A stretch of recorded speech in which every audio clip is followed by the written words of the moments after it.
Asia উপমহাদেশের মধ্যে মুসলমান এবং হিন্দুস্তানের একটা যুদ্ধ হবে, আমি বলছি না। আন সাওবান মাওলা লিরাসূলিল্লাহি সাল্লাল্লাহু আলাইহি সাল্লাম قال ইসাবাতান মিন উম্মতি আখরাজাহুমাল্লাহু মিনান নার ইসাবাতুন তাকজুল হিন্দা ওয়া ইসাবাতুন তাকুনু মা ঈসা ইবনে মারইয়াম আলাইহিস সালাতু ওয়াস সালাম রাওয়াহু আহমদ বিইসনাদিন সহিহ ওয়ান নাসাঈ। রাসূল সাল্লাল্লাহু আলাইহি সাল্লাম 1400 বছর আগে বলেছেন হিন্দুস্তানের সাথে মুসলমানের যুদ্ধ হবে। নবী সাল্লাল্লাহু আলাইহি সাল্লাম বলছেন ইসাবাতান মিন উম্মতি আখরাজাহুমাল্লাহু মিনান নার, যারা হিন্দুস্তানের সাথে যুদ্ধ করবে তারা জীবিত থাকা অবস্থায় আল্লাহ তাদের ক্ষমা করে দিয়েছেন। তারা জীবিত থাকা অবস্থায় আল্লাহ তাদেরকে জাহান্নাম থেকে মুক্তি দিয়ে দিয়েছেন।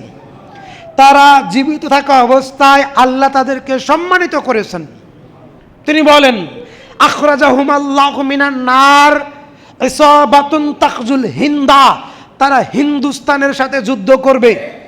ওয়া ইসাবাতুন তাকুনু মা ঈসা ইবনে মারইয়াম আলাইহিস সালাতু ওয়াস সালাম, আমার উম্মতের আরেকটা দল ঈসা আলাইহিস সালাতু ওয়াস সালামের সঙ্গী হবে, তারা দাজ্জালের সাথে যুদ্ধ করবে।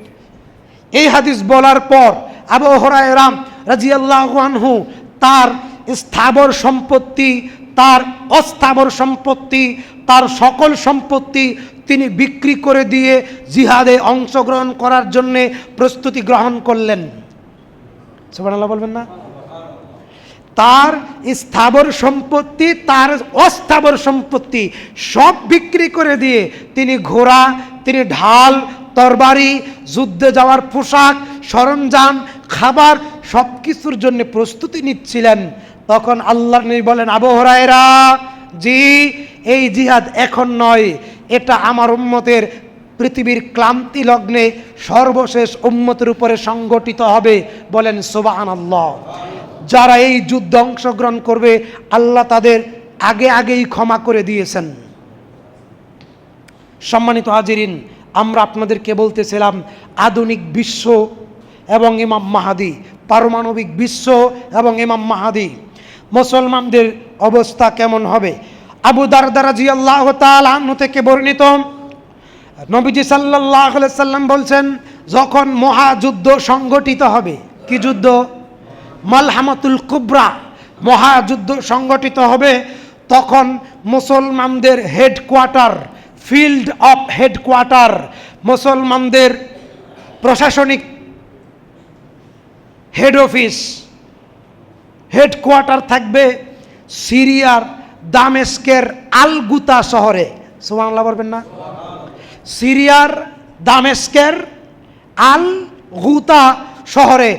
ওইখান থেকে কমান্ড আসবে, ওইখান থেকে আদেশ আসবে, ওইখান থেকে হুকুম আসবে, আর তৎকালীন সকল মুজাহিদরা তা ওই নেতার আনুগত্য করবে, তাদের নেতৃত্ব মেনে নেবে। বলেন সুবহানাল্লাহ। আল্লাহ আমাদেরকে দয়া করুন, আল্লাহ আমাদেরকে তাদের কাতারে শামিল করুন, আমরা বলি আমিন। সম্মানিত হাজিরিন, আমরা আমাদের আলোচনার বলছিলাম দ্বিতীয় অংশে দাজ্জাল কোন নারীর সন্তান। আমাদের আলোচ্য বিষয় দাজ্জাল কোন নারীর সন্তান, দাজ্জালের বংশ পরিচয়। আব্দুল্লাহ ইবনে মাসউদ রাদিয়াল্লাহু তাআলা আনহু বর্ণনা করেন রাসূল সাল্লাল্লাহু আলাইহি সাল্লাম বলছেন দাজ্জাল গাদার উপরে বহন করে পৃথিবীতে আগমন করবেন ইরাক এবং সিরিয়ার মাঝখানে। ইরাক এবং সিরিয়ার মাঝখানে দুই পৃথিবীর মধ্যস্থল, দুই দেশের মধ্যস্থলে একটি রাস্তা সমুদ্র থেকে, মহাসাগর থেকে পৃথিবীতে প্রবেশ করেছে। এই রাস্তা দিয়ে দাজ্জাল ভূখণ্ডে, মাটিতে, ভূমণ্ডলে, পৃথিবীতে প্রবেশ করবে। রাসূল সাল্লাল্লাহু আলাইহি সাল্লাম বলেন দাজ্জাল গাদার পিঠে বসে পৃথিবীতে আরোহণ করবে। দুই কানের মাঝখানে 40 গজ দূরত্ব হবে। এক একটা পদক্ষেপ, ওই বাহনের এক একটা পদক্ষেপ থাকবে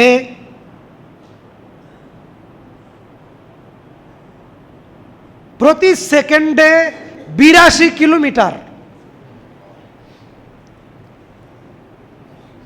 দাজ্জাল যে বাহনে বসে পৃথিবীতে প্রবেশ করবে, ওই বাহনের অথবা দাজ্জালের গতি প্রতি 1 সেকেন্ডে 82 কিলোমিটার।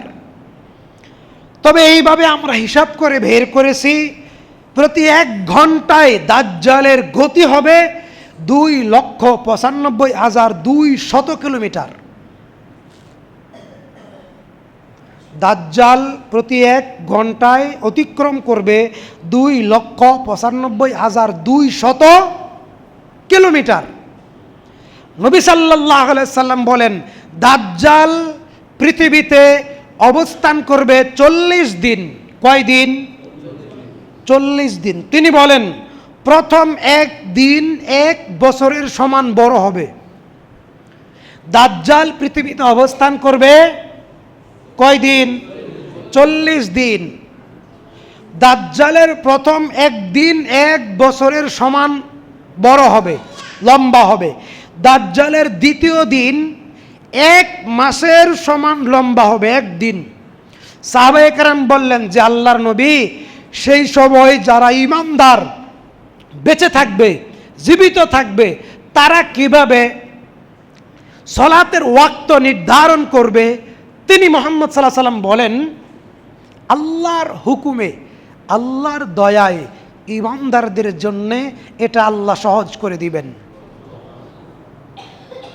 রাসূল সাল্লাল্লাহু আলাইহি সাল্লাম বলেন, দাজ্জালের তৃতীয় দিন হবে 1 সপ্তাহের সমান, বাকি দিনগুলো থাকবে সাধারণ। দাজ্জাল সম্পর্কে ইতিপূর্বে আপনারা এভাবে কতটুকু আলোচনা শুনেছেন?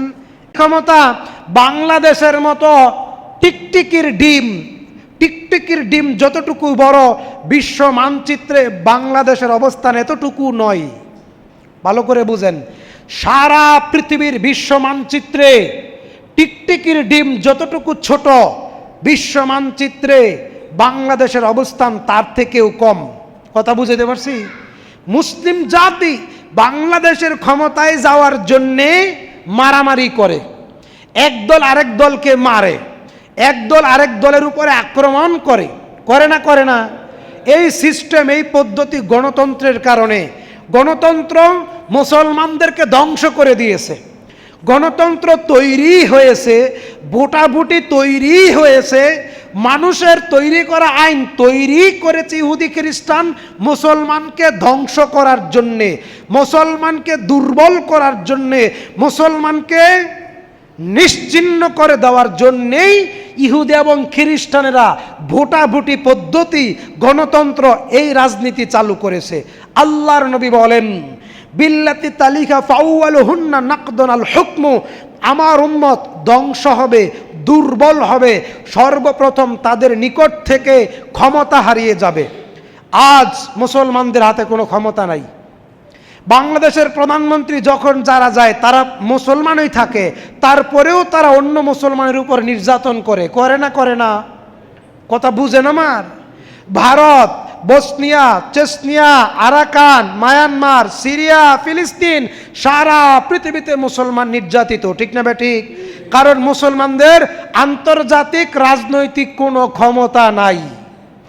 আন্তর্জাতিকভাবে মুসলমানদের রাজনৈতিক কোনো ক্ষমতা, মুসলমান এক ও অভিন্ন জাতি, সারা পৃথিবীর মুসলমানেরা এক জাতি, এক দেহ।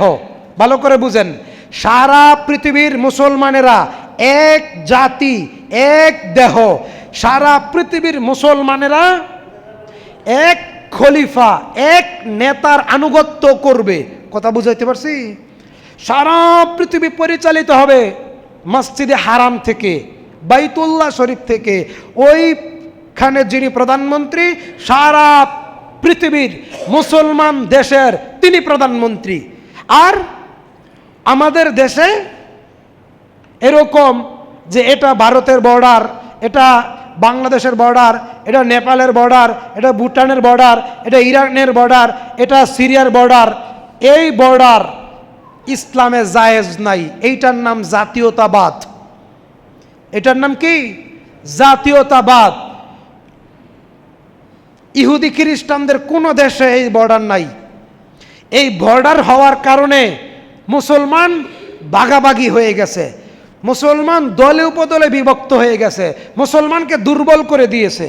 মুসলমানের কোনো সমাজ নাই, মুসলমানের সমাজ ভাগ নাই, মুসলমানের দেশ ভাগ নাই, মুসলমানের বংশ ভাগ নাই। মুসলমান আবু হুরায়রা রাদিয়াল্লাহু তাআলা আনহু বলেন, রাসূল সাল্লাল্লাহু আলাইহি ওয়াসাল্লাম বলেছেন, চোখ, নাক, মুখ, কান, হাত, মাথা, পা, গোটা অঙ্গ মিলে, গোটা অঙ্গ প্রত্যঙ্গ মিলে কয়টা দেহ? কয়টা দেহ? সারা পৃথিবীর মুসলমানেরা, সে যে কোনো দেশেই বসবাস করুক, সে যে কোনো ভাষায় কথা বলুক, তার গায়ের রং যাই হোক, সারা পৃথিবীর মুসলমানেরা একটা দেহের সমতুল্য। সুবহানাল্লাহ। রাসূল সাল্লাল্লাহু আলাইহি ওয়াসাল্লাম বলেন, ওয়াখিরুহুন্না আস-সালাত, ইমাম মাহদী আসার পূর্বে মুসলমানদের থেকে যেটা নষ্ট হয়ে যাবে সবশেষ, সেটা হচ্ছে সালাত। সেটা কি? সালাত। মুসলমানেরা শুধু শুক্রবারে জুমার দিন নামাজ পড়বে আর মনে করবে আনা পাক্কা মুসলিম হে, আমি তো পাক্কা মুসলমান, আমার থেকে ভালো মুসলমান তো কেউ নাই, কারণ আমি তো শুক্রবারে নামাজ পড়ি, আমি তো খাঁটি ইমানদার। জি না, সে পাক্কা কাফের। যে ব্যক্তি শুক্রবারে নামাজ পড়ে বাকি এক সপ্তাহ নামাজ পড়ে না, সে ব্যক্তি পাক্কা কাফের। তার জানাজা হারাম, তার দাফন কাফন হারাম, তার গোসল হারাম, মুসলমানের গোরস্থানে তার কবর দেওয়া হারাম। কোনো 5 ওয়াক্ত নামাজি তার জানাজার নামাজে শামিল হতে পারবে না। আবু উমামা বাহিলি রাদিয়াল্লাহু তাআলা আনহু বলেন, রাসূল সাল্লাল্লাহু আলাইহি ওয়াসাল্লাম বলছেন, লাং তাকিসন্না ওরাল ইসলাম ওরওয়াতান ওরওয়াতান ফাকুল্লামা ইনতাকাদাত ওরওয়াতুন তাশাব্বাসান নাস বিল্লাতি তালিহা ফাওয়ালুহুন্না নাকদানাল হুকমু ওয়া আখিরুহুন্না সালাত। ইমাম মাহদী আসার পূর্বে একটা একটা করে ইসলামের করা, একটা একটা করে ইসলামের রোকন, একটা একটা করে ইসলামের বিধান ধ্বংস হবে। সর্বপ্রথম মুসলিম জাতি ক্ষমতা হারিয়ে ফেলবে, মুসলমানের কোনো ক্ষমতা থাকবে না। ভাসমান স্রোতে কুচুরি পানা যেরকম, ভাসমান স্রোতে খড়কুটা যেরকম, মুসলমানদের অবস্থা এরকম হবে সারা পৃথিবীতে। ওয়াখিরুহুন্নাত as-সালাত, তারপর সবশেষ মুসলমান সালাত ছেড়ে দিবে। আব্দুল্লাহ ইবনে আমর রাদিয়াল্লাহু তাআলা আনহু বলেন, বলছিলাম আলোচ্য বিষয় পারমাণবিক বিশ্বে ইমাম মাহাদির অবস্থান। পারমাণবিক বিশ্ব বনাম ইমাম মাহাদি। আব্দুল্লাহ ইবনে আমর রাদিয়াল্লাহু তাআলা আনহু থেকে বর্ণিত, তিনি বলেন, মালাহিমুন নাস খামসুন, মানুষের উপর এই পৃথিবীতে 5টি বিশ্বযুদ্ধ অবস্থিত হবে। মালাহিমুন নাস খামসুন, খামসুন মানে 5, মালহামা মানে যুদ্ধ। এই গোটা উম্মতের উপর 5টি যুদ্ধ